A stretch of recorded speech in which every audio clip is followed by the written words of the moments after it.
was thinking about.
What's going on, everybody? Welcome to the Behind the Glass Sports Podcast. We thank you guys for tuning in. What is today? Tuesday. We usually do this on a Monday, but Brandon had to take a Roby day yesterday, and Hey, you know had what? to get his act together. I don't get sleepy anymore. At all. So, like zero sleep. Zero. You know, I just want to say, Oh boy, here we go. when we got our first puppy, Pivot, he was the easiest dog of all time. At the time, it didn't seem like that, but he was the easiest. Like, it took 2 nights for him to be able to sleep through the whole night. Just fine. And here's the other thing. He never once messed in his kennel at all. Okay? Okay? And also he I don't know what else. I can't think of anything else right now. But this one right now is driving me up a wall. I thought I was going to have a freak out this morning. I wanted to throw her kennel out the window. Is this just Not with her in it. Is this going to be just a 1-hour slam session of your new puppy? Just let me tell you about this dog. Dude, I have not. We've had her for 3 weeks now. I haven't had one full night of sleep since. Well, that's what happens. No, that's not what happens because we Some had puppies are like one that. and he was just fine. Okay, but your Pivot is not a normal dog. We've been through this. He's an alien dog. I'm pretty sure he's a human trapped in a dog's body. Look, I would not be surprised if Pivot decided to walk himself out the door one day and go potty himself standing up. So, well, look, my family's dog is a really amazing dog. He's a golden, so of course he's gonna be, really good. But no, Pivot is seriously probably the best dog I've ever been around. Like he's so good. The only time he has like the leash reactivity. So if he starts to pull and then you start to pull back, he'll kind of freak out. But other than that, like he's really picky about where he goes potty outside. He has to go in a specific spot every time. But other than that, he's pretty much perfect. Like he's such a good dog. This one, on the other hand, she's a brat, and I swear she pees in her kennel on purpose, because we'll we'll go to bed around midnight. I'll take her out again at midnight, and then I'll go to bed. I'll wake up Mhm. at like 5:30, and I take her out, and there's no pee in the kennel. She's fine. Okay, 5:30. Then I put her back in there. I go back to sleep. I wake up at 7:30, and she peed. You have to find the right time frame. All right, it's not about when you want to take her; it's about when she actually wants to But she go. doesn't tell you. Maybe maybe she's just too lazy. Maybe she's How like, I'm can tired. you? How can you sleep just fine and not pee in your kennel for 5 hours, 6 hours, and then in a 2 hour, I'm just yes. Hello. Yes, we are talking about my dog because I can't sleep right now. Oh, hold on. Look. I am so tired. I didn't switch the face cam thing. Why is your thing Oh, all hello, messed up? everybody. I am so tired of Are we talking about your dog or the Nuggets? yes. Yeah, we'll get to the Nuggets. Look, we will No, get we're to the just letting him Nuggets. vent, I Milan. can't Thanks for sleep. tuning in. I think this is the first time we've had Milan in the chat, so thank you for Yes. spending Thank you time for with us, joining, Milan. but I can't sleep. Okay. Well, we apologize for that. We're sorry that your dog is putting you through that. Are you good? Are you good? Did you get that off your chest? Are you good now? Yeah. Okay. All right. Well, happy Tuesday, Is everybody. there is Hope there everybody a except for Brandon. is there a boot camp for puppies?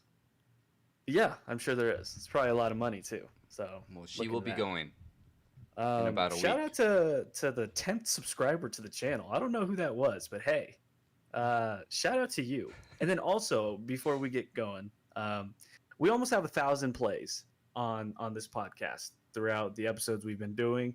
And I know that's not like a super huge number, and the analytics are probably not great on that. But you know what? That's pretty cool to me. So shout out to all you guys who have ever hit play even once. Or our analytic number is probably the same amount of what Gary Harris is shooting from 3-point line right now. But you know what? All that matters is we're making a couple here and there. So shout out to you guys for hitting play even once, even if it was accidental, even if you were looking for your windshield repair podcast and you accidentally clicked on this one. And you're like, Behind the Glass Sports? No, I wanted windshield repair. So shout out to you guys. All right, Nuggets time. They are now 5-5 after a 1-4 start. They go 4-1. Now, some may say that, well, look at their wins. They came against a depleted Houston team.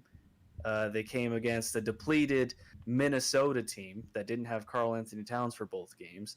It also came against a Philadelphia team that had, 9 players available. And then Yeah. they did beat the Knicks. So I guess their only lone win that did not come against a depleted team was against the Knicks, but it's the Knicks. But the Knicks have been playing well this year too, as well. So you take it for what it's worth. They've but also lost 3 in a row. So the Knicks are yes. the Knicks are coming back down to earth. Yeah, they're coming back down to earth. I'm telling you, I'm not shocked that these teams that were not in the bubble had a great start to the season, and now they're like, we lost all of our Mike's super secret stuff, and it's going back down to reality. But the Nuggets are getting wins. They're now 500. I think last time I checked, they're 10th in the Western Conference. But I mean, if you look at the standings, and it's kind of pointless right now, but if you look at the standings, I mean, they're only 2.5 games back from the Lakers. well, and when you look at it too, I mean, the Lakers are 8-3, so they got 3 more wins. The Clippers are 7-4. The Jazz are at the 4th seed, and they're 6-4. They're 1 game up. So all those people that were panicking early on, I think we both said, just take a chill pill. This is not the time to panic. Give it at least 15 to 20 games. You're starting to see that the Nuggets are starting to figure some things out. I don't think they're figuring everything out. Now, we know that their offense is really good. I was looking at the numbers last night, according to Cleaning the Glass, which is it's a Football Outsiders, but for basketball, same vein in that pro basketball reference. And they're doing well, and I'll pull up the numbers again, but it's efficiency is off the charts for them. Their point differential is really good. I mean, the Nuggets offense is great, and especially when Nikola Jokic is on the floor, which, shocker, when he's on the floor, the Nuggets are a great offense, and then when he's off the floor, I just saw a stat earlier, they're one of the worst teams ever. So it's a trade off that you're, I guess, having to fight through and muscle through. But overall, they're playing better. I don't know if I'm completely sold on the bench unit, but hey, we'll take wins as we can get them, and that matters when, especially, they haven't had their full lineup together. You have Jermichael Green missing the first handful of games, and then you have MPJ missing the last 6. So these are good wins to at least be proud of for right now. I don't think it's cured everything though. No, yeah, I'm looking at the Western Conference standings. There are just 8 teams that have a plus in the point differential, and the Nuggets are one of them, and they have the third highest. It's the Lakers at 1 with plus 8.3, the Phoenix Suns at plus 3.8, and Denver at plus 3.7. The next highest is, oh, I'm sorry, Dallas is, so they're fourth. Dallas has a plus 4.3. So yeah, I mean, the main reason why they probably have a plus is just because they got to blow a couple blowout wins. But that's something that it's it's not, it doesn't tell the whole story, but it's something that, hey, at least they're one of, the at least they don't have a minus in that point differential. So I look, they're 5-5. They were what, 2 and they were They were 1-4. they were 1-4 at one point. Yeah. So I I think it's hard to really know anything this year. It's a weird year. You know, it's going to be another weird year. So it's just you got to kind of wait to see what happens. But like I said, I don't want to say the regular season doesn't matter, but in my mind, it just there's not a whole lot of weight to the regular season. For me, it's the main concern is make the playoffs and don't get the 8th seed. That's really all I care about, because then at that point it's all about matchups. If you do have the 7th seed and you got to play the Clippers or the Phoenix Suns, I mean, I like the Clippers matchup better than the Suns matchup. So that based off of that, I'd rather see the Clippers in the first round. But again, I mean, they got to play Phoenix again and just see what the matchup is like. They got to play the Clippers again, see really what that matchup is like, because the Clippers in that first game had a lot of just they had a lot of reason to try and blow out the Nuggets. I don't think that's gonna happen throughout the rest of the year. So it's just, hey, make the playoffs and see what matchup you can get. Doesn't really matter what seed they are, but I mean, if you go on, they're on a 2-game win streak right now. If you go on a 5-game win streak, you're probably the 2 seed. Well, it's going to be tough in this stretch because you got Brooklyn. Who else do they have? I think the Warriors are in this stretch. Let me see. Let's see, Brooklyn. Yeah, Brooklyn, Golden State, Utah, OKC, and then you got an away against Phoenix twice. So you could be on a 6-7 game win streak. If they can get hot here, I think they can get on a 6-game win streak. I mean, if they come out of this 500, I'll be ecstatic, because you'll get Brooklyn tonight. Kevin Durant's going to play. Kyrie Irving, that's a whole different story. So you're going to get a depleted Brooklyn. They should win tonight. They should win tonight. They should be able to beat Golden State. Okay. They can beat Utah. That's the one. That's the toughest one of the 4, and then Oklahoma City has struggled this year. So they can win 3 of the 4. If you can beat Utah and you can win all 4 of those, then that's a 6-game win streak. And then, sure, but then you go Phoenix, Dallas, Miami. Right. Well, then they get schedule gets.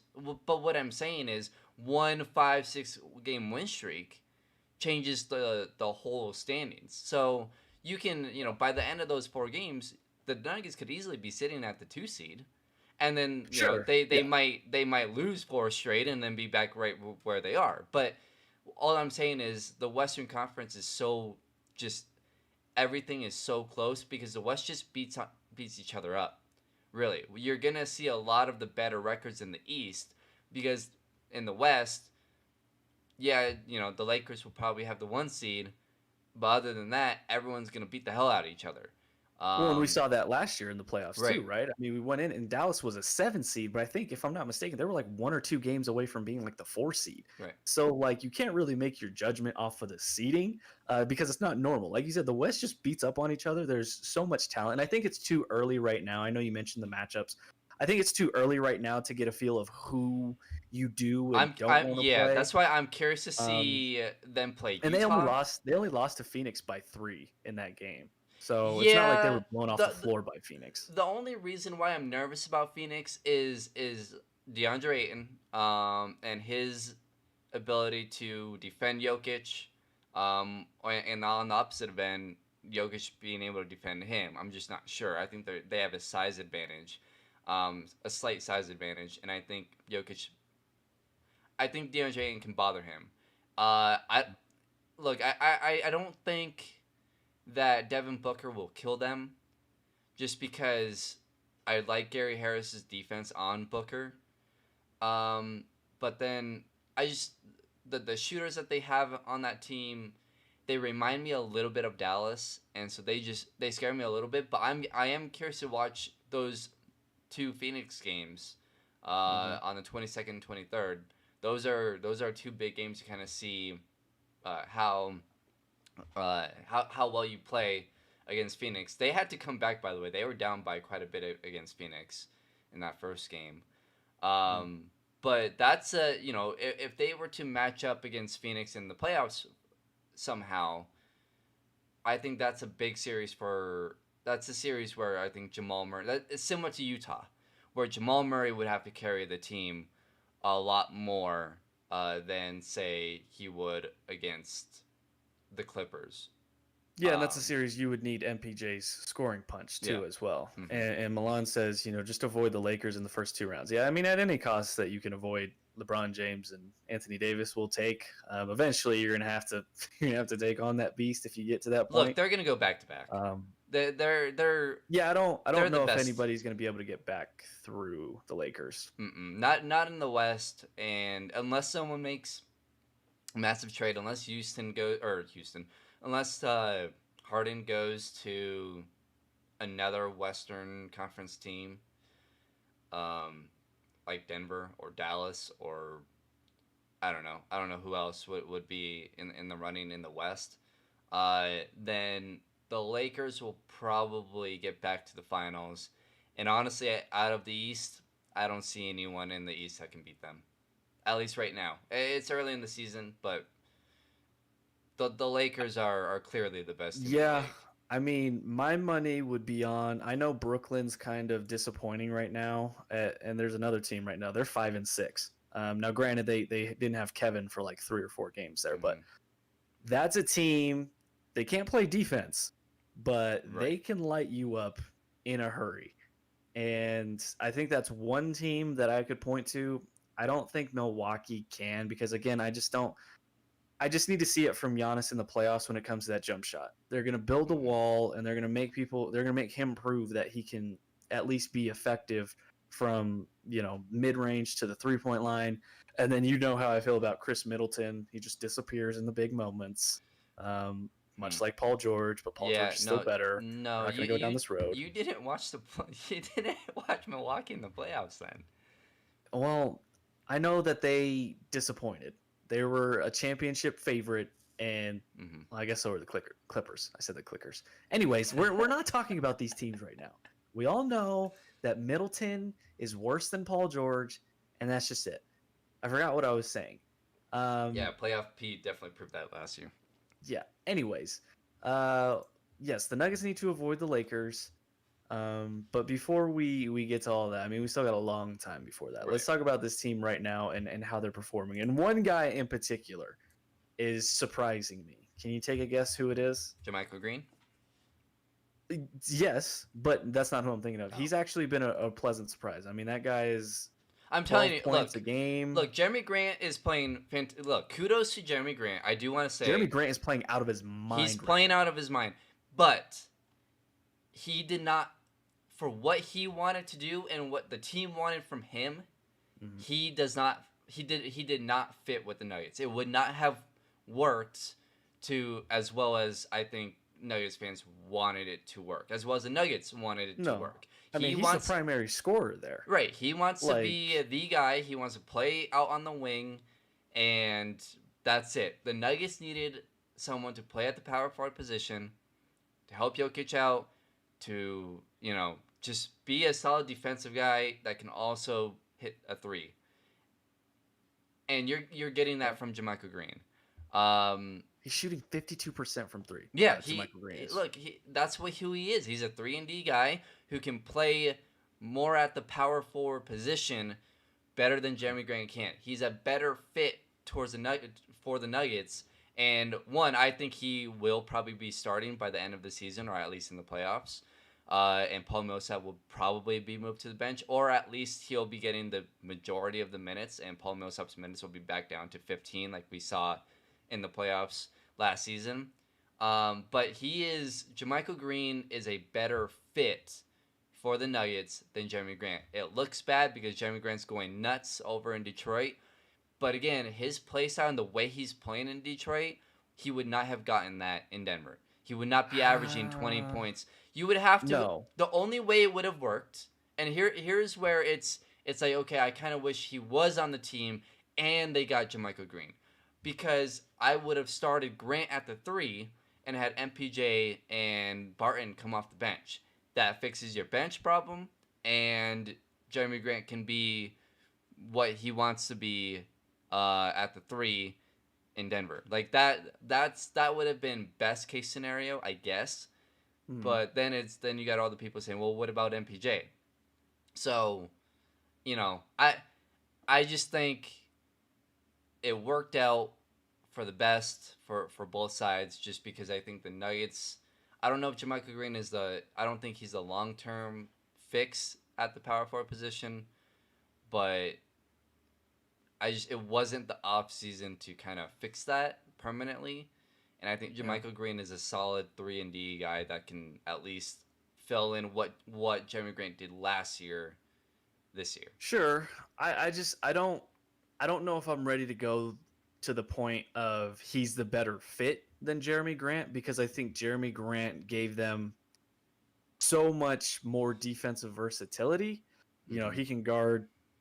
I mean, he's not great depending on the 2, but he can guard 2 through 4 at times. And I thought that was, I mean, if you go small ball 4, I think that's great, but we'll see. But no, I have been surprised with JaMychal Green. I think he's played well in the games that he's been back after missing those 4 games. I mean, he's looked really good. The guy I'm talking about is Gary Harris. Gary Harris is playing really well. Now, if you look at his 3-point percentage, it's not gonna tell you that story, because he's shooting an abysmal 27% from 3. But on the season, Gary is shooting 46%. He shot 45 last month. He's shooting 46 this month. And, okay, in the 10 games, hear me out on this. In the 10 games that Gary Harris has played this year, he has scored double-digit points 7 times. Of those 7 times, he's scored at least 14 points 4 times. And he scored a 21-point game as early as, or as recent as, last Saturday against the Philadelphia 76ers. Now, I'm not saying that huge, just shot in the arm for this team. I think for him to be shooting this well, I mean, 6 of 10 against the Knicks, 7 of 11 versus Philly, 6 of 9, 4 of 8. Now, he did have a 1 of 8 stinker in that first game against the Timberwolves, and he also had a 2 of 10 stinker against the Phoenix Suns. But, I mean, he had 6 of 10, 5 and 11 before those games. I don't know if Gary Harris is turning a corner, but it's good to see him get in this mode to score effectively. And it really stood out on the Sixers game, because Scott Hastings was talking about it. He was like, Jokic is making a concerted effort to find Gary Harris. He's doing everything he can to continue feeding him while he is hot right now. And I think that does wonders for Gary's confidence. And it's good to see him play like this right now. Hopefully he can continue this as we get through the season.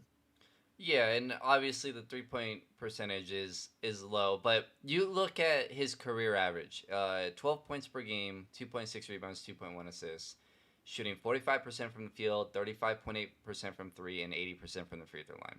If you get that from Gary Harris this year, They'll be just fine. That is Mm. just enough because his defense is fantastic, and you don't need him to put up 15 to 20 a game. You got Jamal for that. You got MPJ for that. Will, Jokic. So if he can bump his points per game average up to 12, and all he has to do is shoot from three just a little bit better, and that average Right. from 10 will go up to 12, maybe even 13. And so if he can get that field goal percentage stay at 46, 3 point percentage just bump up to 35, or even like 30, Yeah. 32, 33. His free throw percentage will bump up most likely. But yeah, if you can get that 12 to 15 points per game from Gary with his defense. Now he needs to stay healthy, and we've seen from the last 2-3 years that the second he gets hurt, all of a sudden everything just falls apart for him. Right. So Him that's and Will Barton. It's the yeah. same road. They both have to stay healthy. But no, you meant like where does Gary all of his points, when you think about how Gary scores, what is available to him? It's leak outs. I mean, I don't know if there's anybody that's caught more touchdown passes from Nikola Jokic than Gary Harris. It's through leak outs, Mm-hmm. fast break, a back cut every now and then, and open threes. Like teams are leaving Gary open at the 3-point line. They're just leaving him. And I would too. Like you don't have anything to go to the numbers and say, at least before his hot shooting, that he can kill you from there. Now he's starting to hit those. So it's going to be an adjustment too. I'm interested to see when teams start to make that adjustment. Like, okay, we have to give Gary some attention now, and see how he adjusts to that. If it gets to that point, hopefully it does, because that means his shooting continues to be great.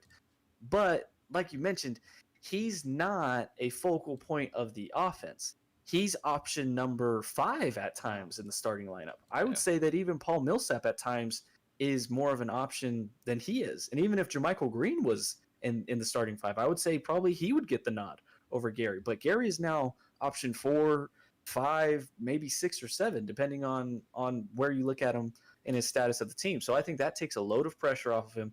He can just play his game. Jokic will find him in his spots. He just has to knock down the shots. That's it. Mm-hmm. Yeah. This team, I think, obviously they need MPJ back. The bench has played better over the past 2, maybe 3 games. 2 games. But I look at this team, and I feel, and I think Malone kind of is feeling the same thing, but it's just it's just messy. I guess the past 2 games he has trusted in his bench a little bit more. I think it's been solidified a little bit more. You got Morris, PJ Dozier, JaMychal Green, and then Hartenstein. That's your 4, and then throwing Campazzo in there once in a while too. That's your 4 or 5 that you're gonna see every night. Once MPJ gets back, then Barton will probably replace Campazzo's minutes, and then we'll go from there. But this team still has a lot to figure out, obviously, but I don't. Barton has really struggled, and I think it's because he's playing with the starting lineup, to be honest. You think so? I think so. Because the numbers don't show that when he's in the starting lineup, and that's a conversation I wanted to get to. I mean, we could get to it naturally now. Because I was looking at the numbers, and when he's in that starting lineup, and Milan wants us to give our opinion on Hartenstein. We'll get to that real quick, Milan, too. But I was looking at the numbers, and when Will Barton is in the starting lineup as opposed to MPJ, their point differential jumps from a -7.7 to an 18.9 with Will Barton. Now, that's not all Will Barton, I'm sure, but I do think there is something to be said that Will Barton has better chemistry with those starters. He knows how to fit in with those starters. And I was thinking about this last night. You don't see MPJ run those designed handoffs with Jokic much. You see Gary do it, you see Jamal do it, and you see Will Barton do it a lot. You never see MPJ do it. And Will Barton, I think, has a chemistry with the offense. So I think the flow is better. I think that's why they're more efficient. Now, is Will Barton playing out of his mind? No, but I think his presence in the starting lineup makes that unit run a little bit better than it does with MPJ because there's still some kinks to be worked out there. Well, I think a lot of that point differential is just MPJ's defense. I think what Will gives you is just just a better defender, and that's why I think that point differential goes up. But he had the one really good game against Minnesota in that second game. He had 20 points, 7 rebounds. But other than that, his next best game was 14-3-3 against Philly. And that's the only 2 games where he has put up double figures in the games that he started. So I think it's more of, his defense makes that starting lineup a little bit better. But his scoring has not been there at all. He's not been efficient at all. 14% from the field, 27% from the field, 50 that one good game against Minnesota, 43-60 the second game against Philly, and then 2 of 7 against New York. So I'm looking at his shooting splits, and he's 40% on the year from the field and 29 from 3. So it's not good. No, and again, he hasn't played in a while, so that could be him just kind of figuring things out as well. But that's something where the Nuggets just don't have they don't have a consistent second guy, and they don't have a third guy right now. And even with MPJ, when MPJ is out there playing, they just don't have the third guy yet. Obviously, that can change by the end of the season, but that's the goal. The 2 most important things for this team to get done by the playoffs is Jamal Murray needs to be consistent. That's number 1. And number 2, they need to find a consistent third piece. Whether it's Will, Gary, MPJ, whoever that is, they need to find that third consistent piece.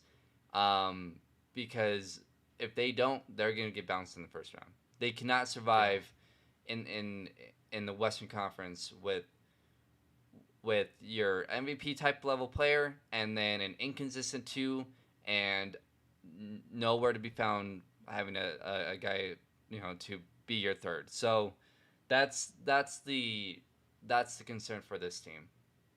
Yeah, no, I agree with that. And there's going to be a point, too, where Malone's going to have to make that decision that I think we all thought we were already past is Will Barton or Michael Porter Jr. Which one do you keep in the starting lineup? I think that's a decision that's going to be fought with and wrestled with throughout the entire season. To answer Milan's question, I don't know how you feel about Hartenstein. I think he's solid for what they do. He's a great energy player. I think when he does get minutes, it seems like his minutes are really matchup based, which I'm fine with. But when he is in, I mean, he provides essentially what Mason Plumlee did. I think Mace is a little bit more athletic and a little bit more a little less stiff in the hips than Hartenstein. But Hartenstein, I think, has maybe like an inch or 2 on Mason. And him and Monte have really great chemistry together. And I think with Hartenstein, what you can count on is fight on the boards offensively. He's good for at least 1-2 offensive rebounds a game, whether he's just scrapping with guys tipping it out or just showing that effort and energy to grab one himself. I think he's been a solid signing. Again, I don't think we can expect major things from Hartenstein. Maybe he plays a bigger role in the playoffs, depending on the matchup. But I've liked what I've seen so far from him. Yeah, he fouled out in just 12 minutes, but I don't mind that. I don't mind your backup center fouling out in 12 minutes. I think if he can be kind of that dog that they need down there, then that's fine. I really don't like Malone's whole matchup based in the regular season. I think you just need to play your guys and get them as many minutes as you can in the regular season, so that they're ready to go in the playoffs. So that's that's annoying me a little bit. I think Malone's just trying too hard right now, and maybe it's because they started out 1-4 and they were struggling, but I really do think Malone is trying a little too hard. Just get these guys minutes. Don't worry about the matchup. If someone's not playing well, then fine, but at least play them. Um, because if you know a team is gonna go small, why do you have to go small to match them? Because that doesn't necessarily give them an advantage. A lot of times going big against a small team can give you the advantage. So I don't really, and I don't know if that was just a lame ass excuse because it just feel like it was. Um, I maybe something up was up with Hartenstein. Maybe he was just in doghouse for whatever reason. I don't know, but when he's out there, he's pretty efficient. I think he's a better offensive player than Mason is. Mason Mhm. was here. Um, I I don't know about his defense. I think Mason was slightly better defensively, but like you said, Hartenstein's bigger. He can bother shots. He's good on the offensive glass. So you know, I want to see him get anywhere between 12 to 20 minutes, depending on how well he's playing, every night. It shouldn't just be, oh well, so and so was going small. That shouldn't matter. Because he's your backup center. You can't play Jokic 43 minutes every night. So that's my only thing with that is he's a new guy on this roster. He needs to get his minutes. Monte has been awesome this year. Oh, Uh, he's been excellent this yeah, year. I mean, he's that been a lock for 12, at least 12 points a night. yeah, we questioned them re-signing him, not because we thought that Morris wasn't good enough, but just because of what they've told us as far as their actions.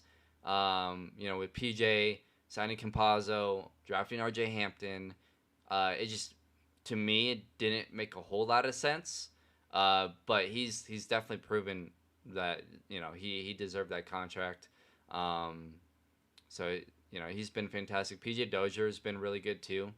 I want to see Dozier just attack more offensively. Like I want him to be more involved in it offensively because when he is he's really good and really efficient.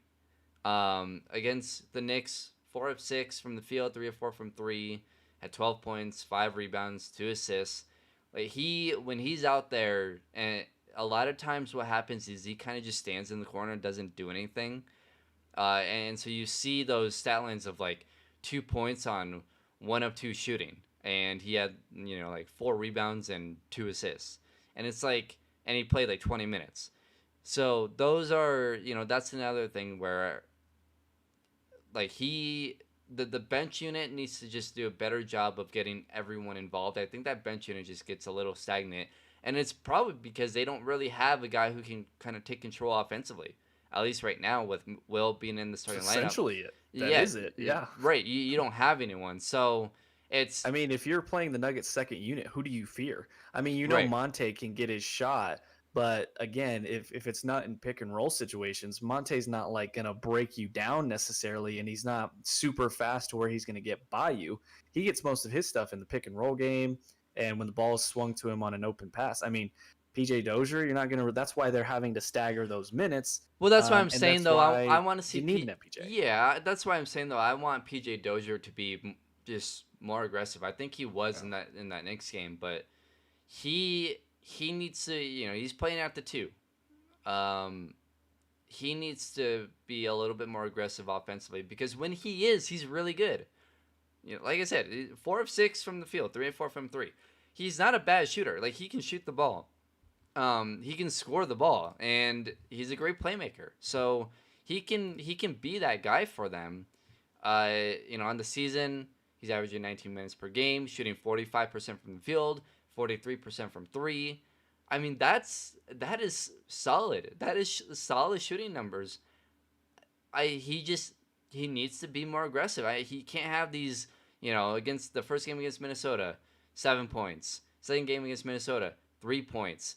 That's in 20 minutes and 16 minutes. That can't happen. Against Philly, 19 minutes, had 5 points. He needs to be more aggressive offensively because he shoots the ball really well. You know, he's a really good offensive player. He can score, and it's that classic, you know, just not being not looking to score. He's just not aggressive.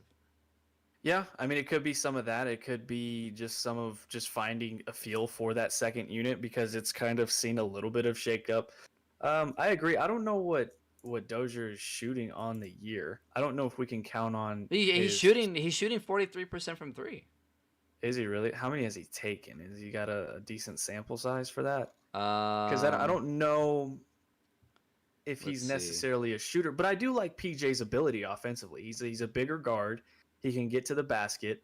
I know free throw shooting at times is a bit questionable, but I He's shooting about two a game. That's all I can find right now. okay. Which is more than like that's he's making one out of he's making half of them essentially. I Yeah. mean, Well, and I mean, if he's open, shoot it. I mean, if you're open, shoot the thing. I don't want a guy out there that's going to be, that kid doesn't have that confidence because I mean, it's listen. If you're not going to shoot it, then the teams know that, and then it just makes it right. harder for the offense to score. So he's going to have to shoot it, and he's going to get his opportunities. He's shot So 21 so far in 10 games. He's 9 of 21.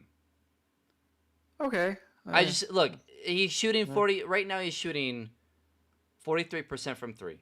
If you start shooting, I don't know, maybe not twice as much, but a little bit more, and that number drops to maybe 38, I'll still take that because you're shooting more. So that yeah, means you're still making more, right? So I want to see PJ Dozier really take a little bit more of a command of that offense, hmm taking that role on of being the scorer on that second unit because he can do that. That's all I want to see. He's six foot yeah. six, 205. He can play. Long arms. He can shoot the ball well. He can get to the rim. He's a really good passer. Um, so I want to see him just take a little bit more control of that second unit offense. Yeah, it just feels like this entire team is still fine. And listen, this is the biggest turnover in Yeah. Michael Malone's career when it comes to the roster. I think there's 7 new players on this team this year, and guys getting new minutes. So I think it's still going to take time, and that's part of the reason why we were explaining, like through the podcast, just don't panic just yet. Just give it time. It's a weird season, first and foremost, a shortened off season. Then you have the turnover. Then you have guys that weren't necessarily available in JaMychal Green, and that forced Malone having to get creative with his lineups. I mean, we saw PJ Dozier play time at the 4 in certain games, which is not what you want. And then you have MPJ, having to go through the health and safety protocols over and over and over again. So it's like at a certain point, you just have to just wait and see what you have. And I think now you're starting to see the Nuggets have talent, but you just got to give it time to kind of bud and figure out where everybody can fit. Um, I just think we just gotta be patient. We just gotta wait. Now I don't think this team will be as good as last year's team, and I think we're both there. Even though you had a higher win total than I did, I think you had them finishing a top 3 seed. I had them around the 4 or 5, 6 seed, somewhere in there. I think 4 or 5 was where I had them, but this will still be a good team. It's just going to take time to figure everything out. And I wrote an article for the Fan yesterday. It came out today. Just kind of if I was the GM of the Nuggets, what would I do to kind of get this team back on track? And one of the things I said was stay on course for every reason I just explained there. Just stay the course for right now. Don't panic. You've missed your Michael Green to the calf injury early. Now MPJ's missing. If you can get those guys and get a full feel for what you have there, then I think you'll be fine. I also think you need to hang up and believe in Gary at least one more time. There was rumors that the Nuggets were, calling around to see what Gary's trade value was, and nobody was biting on it. And rightfully so, because he hadn't played well enough to get a trade value. So I think you just got to believe in Gary for right now. And then lastly, I think you got to consider, and I didn't add the JaMychal Green one. That's one I thought about adding. JaMychal Green to the starting lineup for Paul Millsap. I think we got to give that more time to see how that plays out, but it's trending that direction. Mm-hmm. But for right now, I think you have to consider reinserting Will Barton back into the starting lineup. And before the season, I was adamant MPJ has to start. He has to gain that experience. I still think that's a valuable thing. But again, it's kind of like, what is our goal for this season? Is it to win the most games and to make the most noise in the playoffs? Because I think if that's the case, I think Will Barton is probably the better option there because the chemistry is better. Or do you sacrifice some wins and some potential playoff seeding to get MPJ that experience? Even though his fit in the offense isn't great, but maybe you iron that out, but maybe you don't iron that out because I still have questions whether or not he could fit with this team, at least the two stars, as currently constructed going forward. That's just a question I think for right now. Maybe we do need to keep Will Barton in the starting lineup until No, MPJ proves otherwise. well, I'll say this. And look, I was in favor of having him come off the bench, not because of his chemistry issues with the starting lineup, but because I thought that he could take advantage of playing against other backups. Right? When you're coming off the bench, you're playing against other backups, you can take control of the offense and you can be the number one option in most cases when you're coming off the bench. As long as he's getting 25 to 30 minutes, I'm happy. But in the 4 games that he played, and he started all 4, he was averaging 19 and 7. So, and you look at what Will was averaging or is averaging in the games that he started, and it's not nearly like that. Mm-hmm. Now, the problem is that MPJ is probably giving up 25 points. So, that's where can like what do I guess the question is for Malone is what does he want? Yeah. Does he want that efficiency on offense, or does he want this defense just to be solid? You know, do you are you that desperate to get this chemistry fixed with MPJ and Jamal? Because the chemistry is great with MPJ and Jokic. But I think that the main thing is getting the chemistry right with MPJ and Jamal, and just overall in that starting lineup. Does that matter? Does that matter to Malone? Because if it doesn't, then I do think that MPJ should probably come off the bench. Now, if you, the whole thing about getting the chemistry right and getting MPJ in the starting lineup and getting all that done so that way you're better in the future. I don't think that's the biggest deal in the world because, like I've pointed out before, there's been other teams that have had 3 guys and the third came off the bench. Not because he wasn't good enough to start, but because it fit better. Mm-hmm. Because he could take control of that second unit, play against other second units, and take advantage of that. James Harden in Oklahoma City. The Manu Ginobili in San Antonio. It fit better. It made sense because those guys can take control of that second unit and be the guy. Because they couldn't do that in the starting lineup because, in OKC you had KD and Russell Westbrook. In San Antonio you had Kawhi, Tim Duncan, Tony Parker, whoever. So I guess it really just depends. And I think right now you can get away with having MPJ come off the bench. And then maybe, when because Will's a free agent, then next year you work on MPJ getting in that starting lineup. So that can wait because MPJ is so young. And the more time, you can still get him minutes with Jamal and Jokic throughout the season. And you can start building that chemistry. That way, when you get into next year, the transition is maybe a little bit easier. Because, look, the transition is so much difficult this year because he barely played last year. So, that's the problem. Now, if he gets 25, look, he's getting 29 minutes per game right now. If that stays right around 27, 20, 29, and he's coming off the bench, then the transition from him going to the bench to the starting lineup next year will be a whole lot easier because he's still getting close to 30 minutes a game. So that means he's still playing with Jokic and Jamal quite a bit. If they're playing, 35 minutes, he's playing 30, there's going to be overlap. The advantage that you get is he's going up against other backups. And that's an advantage this year. And, I mean, he's shooting the ball better than he did last year, playing almost twice as more minutes, shooting 56% from the field, shooting 42% from 3. I thought that percentage would drop, with him shooting twice as much, but Especially with how many contested threes he takes. right, but it's the 3-point percentage is the same, and the field goal percentage is 50% better, or 50, not 50% better. I don't know. I can't do math. 7% better. Just So it's better. it's much better. So it's that's he's so damn good offensively Yeah. that I think it's just this year. Make sure he gets some minutes. That's the only thing that Malone has to make sure that happens. I don't care if he starts. Don't care if he comes off the bench. Whatever. He needs to get those minutes because that's what's only gonna benefit them in the long run. Not Yeah. necessarily him starting. I agree. And I've never seen a guy that I thought goes out of his way more to take contested shots than Jamal Murray, and MPJ is really giving him a push. Mhm. Like MPJ is like, "Oh, I see your cute little fadeaway mid-range jumper. Check this out. 30-foot contested three-pointer. Bang.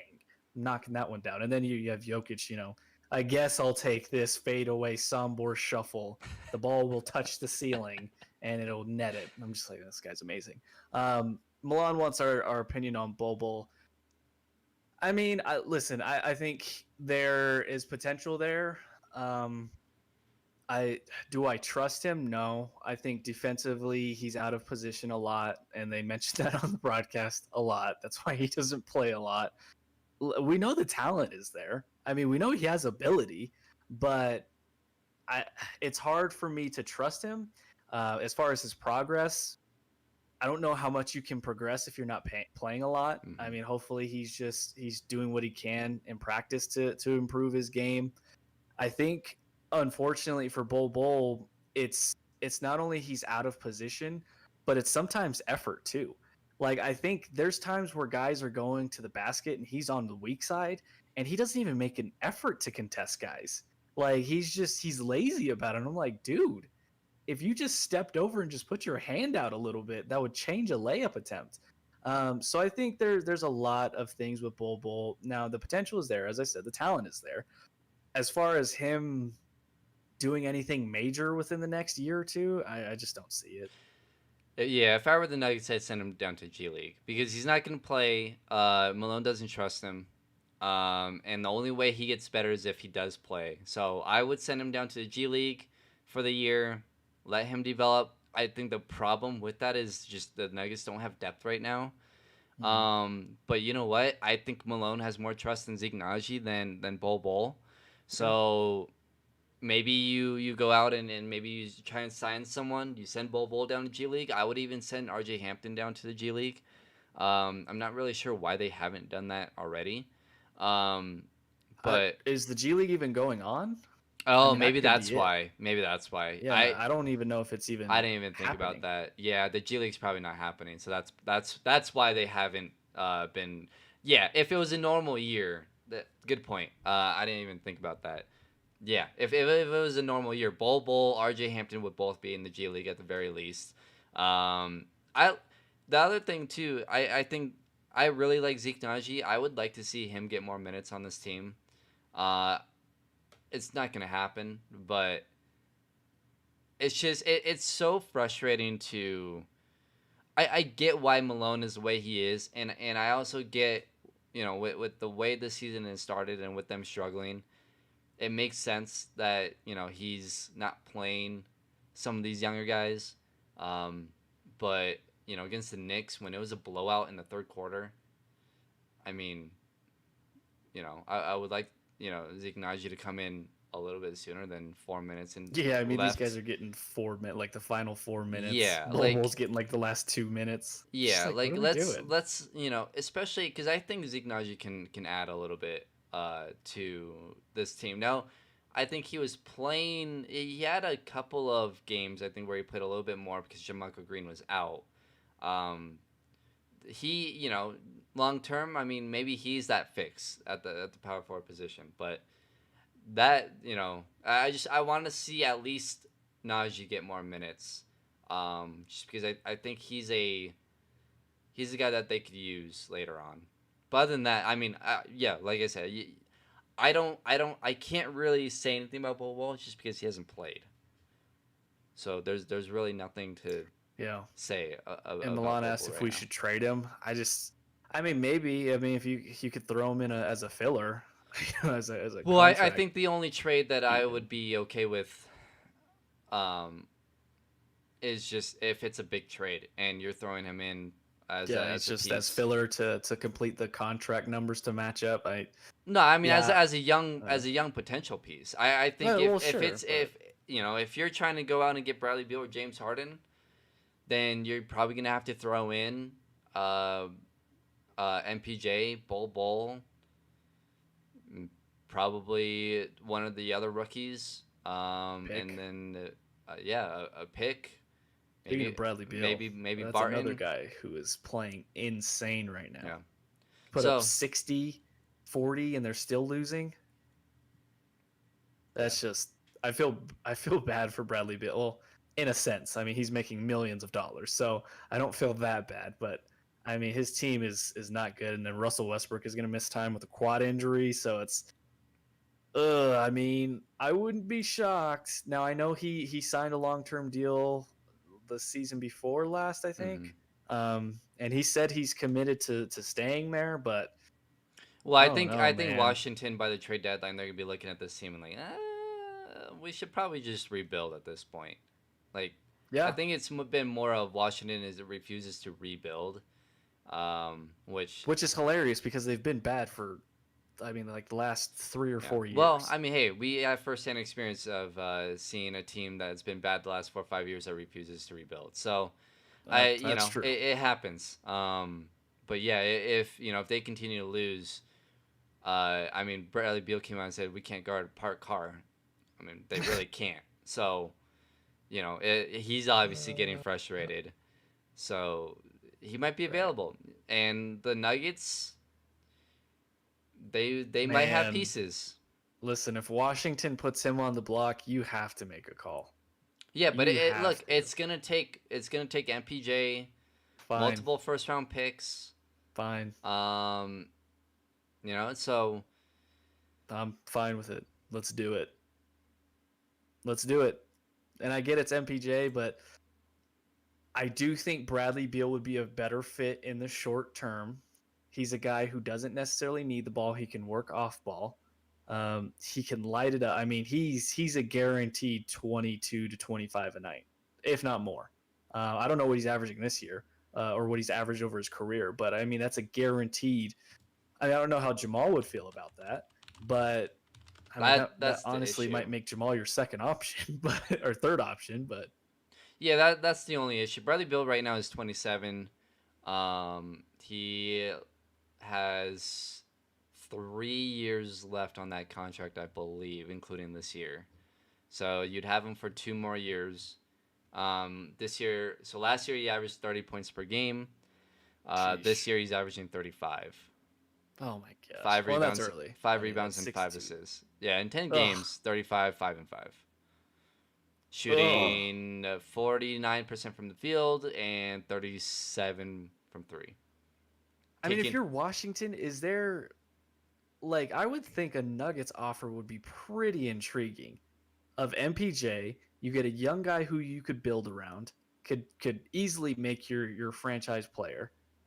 I mean, you'd probably throw in Bol. There's another potential piece. mhm, Couple first round picks and maybe maybe a Gary Harris, maybe a Will Barton or something like that. right. A PJ Dozier if they wanted a guard back, to play that two position. I mean, that would be. Could they get a better offer from anybody else? Like, I don't I mean, know. I think they could get a better offer from Brooklyn if Brooklyn continues to struggle and they want to go out and get someone. Like, Um, who are they? I mean, well, Spencer look, Dinwiddie, now he's hurt, though. well, no, I but mean, maybe you if they got throw in Karis LeVert. yeah, you got Karis LeVert, Jerry Allen, and I'm forgetting they have one other, and a couple first. They'd probably take that. I don't know if they would take that necessarily over MPJ if the way MPJ is playing or played in the 4 games that he's played. I don't know, but yeah, if Bradley Beal is available, I think you have to. my only concern, I almost want to say maybe you trade Jamal and you keep MPJ, just because I am nervous about the Nuggets going out and getting another guard and how that matches with Jamal. Um, so I don't know, but I just look. I would have, to be honest, I would have done everything I could to get Chris Paul, and that's where I'm. Every time I see Phoenix, man, it just kills me, because that was who I wanted. They could have gotten him if they were willing to get rid of Monte and Will, and a first. Um, that probably would have been enough. It's just I don't know how much OKC got for CP3. Probably not that much, because they have most of their pieces. So I don't really know really how much they got. I don't remember what they traded for him. I can look it up real quick. Yeah, because what I mean, Denver could have offered Monte, Will, and a first, maybe two firsts. Let's see. So it was a 3-team deal. Oh, okay. Let me see. So with this trade, the Thunder have turned the total. So Oklahoma City originally acquired Paul. Okay, hold on. Give me a second. I can't imagine Phoenix gave up that. I remember seeing the trade, and I saw what Phoenix gave up, and I was like, "What? Really?" Oh. Like, okay, so the Suns traded Kelly Oubre, Ricky Rubio, Ty Jerome, Jalen Leck, and a 2022 first-round pick to the Oklahoma City Thunder for Paul and Abel Nader. The Nuggets could have gotten rid of like the Kelly Oubre. So that was a 3-team deal with Golden State. So you could have sent Will to Golden State. You could have maybe Golden State really wanted Kelly Oubre, and so then But they ended up flipping him. He never even played a game for them. Well, wait. So what? Wait, who was? Oh, well, no, they flipped him. Oh, okay. So it was just a 2-team trade then. It was just. I thought it was a 3-team, but it was a 2-team. Well, okay. Well, then they flipped Kelly. Okay, so then you could have given up. Now Will was coming off an injury. Oh. So Kelly Oubre played really well for Phoenix. So that's the kicker. But you also are sending Monte. Monte is, I would say, better than Ricky Rubio. Yeah. So and then a couple. And then Ty Jerome, Jalen. I don't even know who those players are. Yeah, I mean, shoot, you could have thrown Bol in there.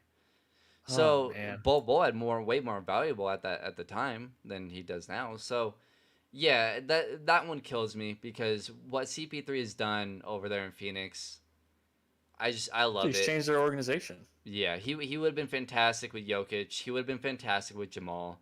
It would have fit, so well, that it just sucks. It really sucks. Every time I see that team play and the way they play it, man, it's killer. So that's a really good team. I think the Nuggets have just been a little too patient, and I've been really worried about, when is the time to kind of strike, right, for the Nuggets. And I think part of it is they want to wait out LeBron, and I get it. It makes sense, and they have the ability to do so.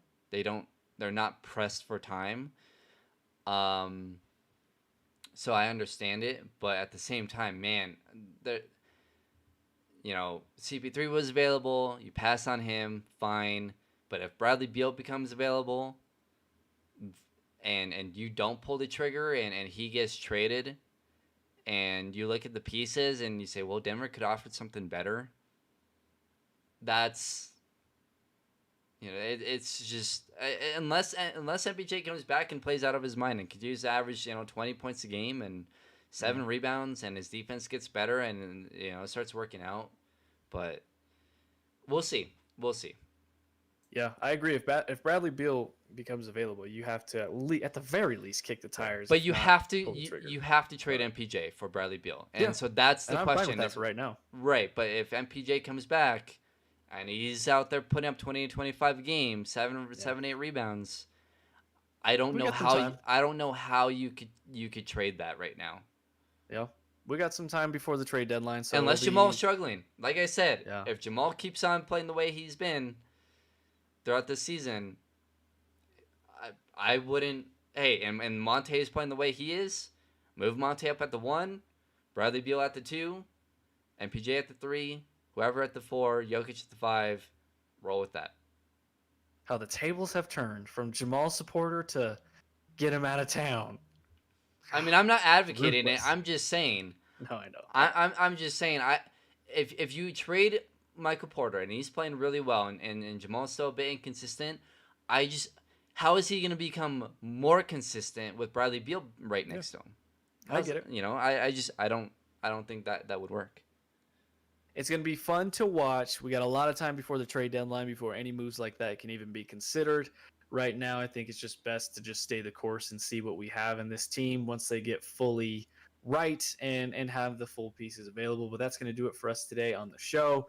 Shout out to Milan. I'm not going to even try to pronounce your last name because I don't even want to mess it up. I think I have it, but again, I don't want to mess it up. So shout out to you for interacting with us on the chat. Milan, where are you from? I'm curious. Huh? Where are you from, Milan? If you're still listening or watching. I mean that has to be Serbia, right? I mean, itches. They're all from Serbia, right? No, that's why I asked, Jokic, because I'm curious. I'm curious Hold up. if he is from Serbia. Is he our one Serbian Maybe. listener from the. Where are you from, Milan? Oh, you're still in here. Come on. Where are we from? He's like, I was born in Arkansas. Then he'd be like, oh, well, all right. Well, now we just feel stupid. So, Serbia! Yeah, all right. Shout out to Serbia. All right. Well, thanks, Milan, for tuning in, man. We appreciate you interacting with us the whole time. Shout out to you for that. And thanks to you guys again. Almost to 1,000 plays on the podcast. And we really appreciate you guys for tuning in. I know Brandon's takes at times are very painful to listen to, wanting to trade Hall of Fame quarterbers. And yeah, well, Russell Wilson's playing great, huh? That was worth the $45 million. Woo! Fantastic. Too bad you couldn't spend more money on your offensive line or, your defense or anything else. But hey, you're gonna have a third of your cap being taken to your quarterback. It wouldn't even be there without Russell Wilson. It wouldn't even be there. All right. And plus, he and Pete Carroll backed up the bus over their offensive coordinator. They backed into the regular season because Russell Wilson has sucked the last half of the season. Okay. Well, now you're just being wrong. I'm off the whole Mahomes thing because Mahomes' deal benefits Kansas City. So that goes against the whole, that you doesn't. Still wanted to trade him. So in that scenario of him getting a Russell Wilson type of contract where it takes up a third of your cap space, yeah, because you're seeing it in Seattle. You're wrong. Hey, congrats! Make the playoffs as a wild card and get bounced every year. Congrats. Have fun with that. Have fun with that. Russell Wilson, unless his contract is lower and not taking up as much of that cap space, will never win another Super Bowl again. You don't trade Hall of Fame quarterbacks. Hey, Seattle will if they continue to pay Russell Wilson that much money, Seattle will not win a Super Bowl until they have a different regime. You know how they will never. Super Bowl I guarantee you, Russell Wilson will not win another Super Bowl in Seattle ever. You know how you win Super Bowls with a quarterback that takes up that much cap space? You draft well. That's how. Well, they sure as hell haven't drafted well then. It's not Russell Wilson's fault. So that's all I'm saying. That's going to do it for us today. Thank you guys for listening on this Tuesday. We'll be back on Friday to also discuss whatever's I'm going to make one early pick here for the playoffs. Oh yes, the playoffs. By the way, Brandon has officially lost Pick'em. He has been mathematically eliminated. Yes, I have. The Cleveland Browns are beating the Kansas City Chiefs. See you next time. No, you do not get to end on that. There's no. Are you kidding me? The Cleveland Browns are beating. I will bet you a crumble cookie box on that alone. The Cleveland Browns are beating the Kansas City Chiefs. Crumble cookie party box, or gift card. I don't know if I Dude. want to put. I don't know if I want to put Yeah, that on. exactly. But you're the not that Cleveland. bold. But I am picking the Cleveland Browns this week. Well, yeah, it's okay. The Well, Cleveland when Browns they- are beating the Kansas City Chiefs. when they get dropped, a 40 piece on their head. The matchup works. It's like I said 3 weeks ago. But everybody keeps telling me. It's just that matchup. That's not the team that Kansas City wanted to see. That's the one team. Oh my god. They would have if they had to play Buffalo. You know what? If they had to play Buffalo, they would have Here's- boat raced Buffalo. Here's what I want from you. When the Chiefs ultimately win this weekend, I want a written statement apologizing to not only me, but Kansas City and Patrick Mahomes for picking the Cleveland Baker Mayfield Browns over them. That's what I want. That's what I expect. The Cleveland Browns Gosh. are beating the Kansas City Chiefs. Maybe to the field first for warm-ups. That's about it. Look, Oh. their defense is solid. They can run the ball. You know who else could do that? That's how you. San That's Francisco in the Super Bowl. And what happened to them? they have a way better passing game than Jimmy Garoppolo. Oh Come on, gosh. come on. Are you kidding me? Baker, Jarvis Landry, the Kittle, rest of that team, and Deebo by Samuel. the way, they didn't have Nick Chubb. Nick Chubb is a Oh. top 5 running back in the league. He might be second. We'll Derrick see Henry. how that goes. Listen.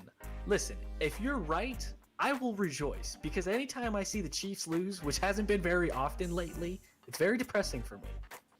I will be happy. Look, I'm not trying to But- just be a Chiefs hater because I've actually really enjoyed watching the Chiefs, and I love Patrick Mahomes. He's my favorite player in the league right doesn't now. sound like it. You wanted to trade him. He's Oh. he's oh my god, he's my favorite player in the league right now. But I'm telling you, in the playoffs and the way the Chiefs kind of just lollygagged all year, if it's close, Yeah. I think Cleveland can pull People it out. said that about the Warriors. Oh, they're not taking it seriously. Sure. And then what do? They're inevitable. It's like Thanos. True. They snap their finger and you're done. But that's also a 7-game series. Yeah. So I just we've seen yeah. plenty of teams as the number 1 seed getting a bye There's- week, there's and no any given Sunday and with the look, Chiefs. well, Patrick Mahomes hasn't played in 3 weeks. Just saying. Fine. Just saying, I'm someone who doesn't like the whole wrestling thing in the last week of the season, especially when you have a bye week the next week, and you've also kind of lollygagged all year and haven't blown anyone out except for the Broncos, but that's the Broncos. That's easy to Everybody do, does that. right? Yeah. So other than the Broncos, you haven't blown out anyone. You've been in close games, not constantly. Your defense isn't very good. Your running game isn't very good. You're so reliant on Patrick Mahomes, which is fine. He's the best quarterback in the league. But you're Ever. so reliant on him that when you play a good defense and a team that has probably a top 3 running back in the league, might be the second best running back, Uh-huh. and Baker Mayfield, who's on a hot streak, I don't think their defense will be able to stop Cleveland. I don't. Okay. We shall see. I'll give you this. It'll probably be a close game It's- because the Chiefs haven't blown out anybody. It's the else. one team I told you 3 weeks ago. The one team that will make it difficult for Kansas City in the playoffs is Cleveland. I don't think Buffalo can hold them to anything. I think Kansas City would beat Buffalo by 3 scores. But Yeah. Cleveland's gonna make it difficult. All right. Also, Here, make it Baltimore. difficult on you. Also, Kansas City would beat Baltimore by 2 scores. Oh, they always slap around Baltimore. Yeah, you're right. It's just like, oh, this Right. is cute. No, Just what saying. about Lamar Jackson? No. Cleveland's that one team that can possibly beat Kansas City. I hope Before the Super and Bowl. Milan is like the Chiefs will win. Let's be real. Thank you, Milan. even in Serbia, I cannot wait until when Cleveland beats them, and I come back on Monday. I'm telling bet I want- a Crumble gift card on this. I'm so I'm confident. I'm How already about gonna this? lose Pick'em officially. So I will sweeten it up for you. Okay, I will sweeten it up for you. I am so confident that the Chiefs will win. I will give you 2 $10 Crumble cookie gift cards if they lose. Oh, well, I'm And already. all you have to do is just give me one. How about this? If because I already have to give you the $10 one for If the you're gonna pick tell 'em. me it cancels it out, It I'm cancels not it doing out. Okay. Then, No. but I still need to come away with one. if I lose, then I owe you 2. But if I hey win, now. I don't owe you anything. Oh, hey now. So if Cleveland wins and beats Kansas City, you don't get squat. But if Kansas City does beat Kansas City Cleveland, wins. you'll get a $20. He's preying on my gluttony. That's what he's doing. You can get a guaranteed 10, or you can risk it and get it up to 20. Oh man. Ooh.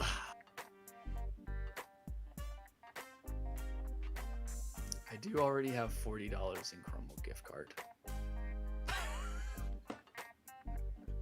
Okay, let me wait.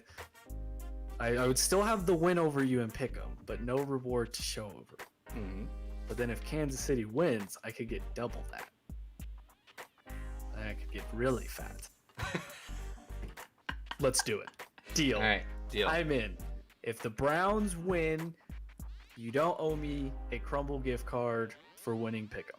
Okay. Now, But now if the here, Browns lose, I'll say real quick, if there's any injury on both sides, like a major injury, we'll just cancel. Like if Patrick Mahomes all of Okay. a sudden, you know, yes, it dies. comes down, or Tyreek Hill is out, and if you don't, like that. if there's an injury There's for insurance. Kansas City that you feel like Okay. you don't like, or if for whatever reason Baker or like a COVID thing happens and they, Patrick Mahomes can't play, I like or that. if anything like that, because it's a weird year with COVID and We just stuff, go back to normal. we go back to normal. Okay.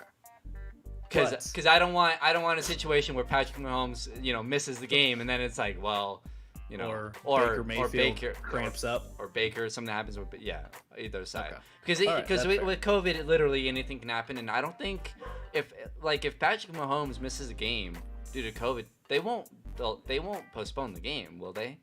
Oh, they'll trot him out in a bubble boy suit, and they'll make him play.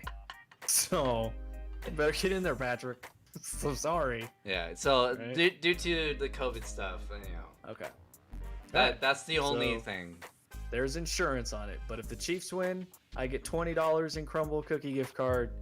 If the Browns win, Brandon doesn't owe me anything for Yeah. Pick'em. If everyone's playing Come on, and Chiefs. everyone's healthy, it's on. If there's a major injury before the game, not during the game, before the game, then or a COVID injury or COVID issue, then we'll talk about it. I've never been a bigger Chiefs fan in my life. If there's an injury to like the Chiefs, but you still feel comfortable that the Chiefs win, then we'll go on with it. But we'll talk about it on Friday. Okay. All right. Because they play on. Ooh, Do they play on you're Saturday so- or Sunday? Sunday. Let me see. Let me double Sunday. check. I think they're the Sunday game. Let's see. Yes. Okay. Or no, that was last week's. Hold on. Yeah, they're the early game on Sunday on CBS. Oh, love it. So I will have all of Sunday to rejoice.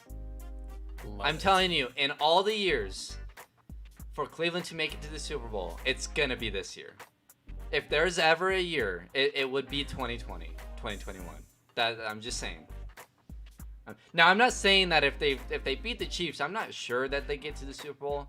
Depends on who they play, because It's gonna Baltimore be beat Buffalo. them.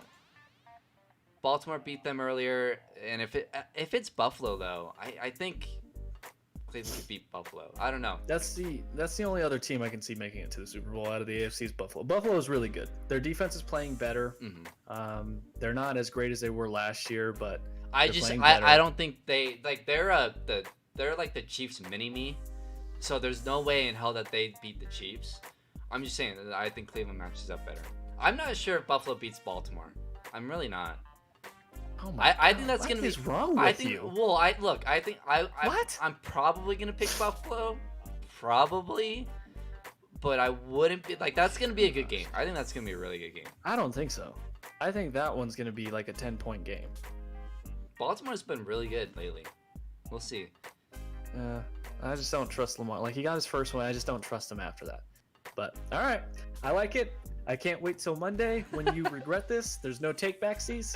You cannot back off of this unless Either there's way, a COVID or injury issue. unless On you both know ends. someone tears a hamstring in practice or COVID completely wipes out one team. I can't believe I can't believe you are putting your confidence in the Cleveland Browns. But you know what? Hey, I'm known for doing it, so I'm more than happy to do it again. I'm loving Yes, this. The fact that the Cleveland Browns are 11-5 and have I think a good shot at beating the Chiefs, and the Broncos are sitting there without a quarterback after 5 years still, I think is hilarious. And he's a Broncos fan. The Broncos are the new Somehow. Browns. Yeah, they've traded places. They're All right, almost that's gonna caught do up it on for that us today. jersey. You know the names on the quarterback list? They're almost there. Yeah, And that was- well, we have a carousel. Yeah, that was So, 20 years for the Browns. the Browns have too many quarterbacks to have a carousel. They had the carousel and people waiting in line, like Elish's. They had. Well, the Broncos are That's gonna almost do there. it for us today. We thank you guys for tuning in. Again, shout out to Milan for interacting with us on the show today, and shout out to you guys for listening. For Brandon Stoll on the other side, I am Stephen Priest Jr. This has been the Behind the Glass Sports Podcast. Did you record?